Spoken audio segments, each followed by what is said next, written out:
Hello दोस्तों, मैं नीलम पांडे अपनी यूट्यूब चैनल में आप सभी दोस्तों का स्वागत करती हूँ।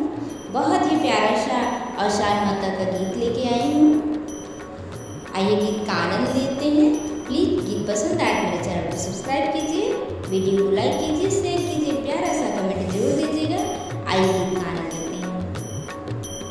होते की भोरे भिनु सारे हो माई फेरा लगा में, होते की भोरे भिनु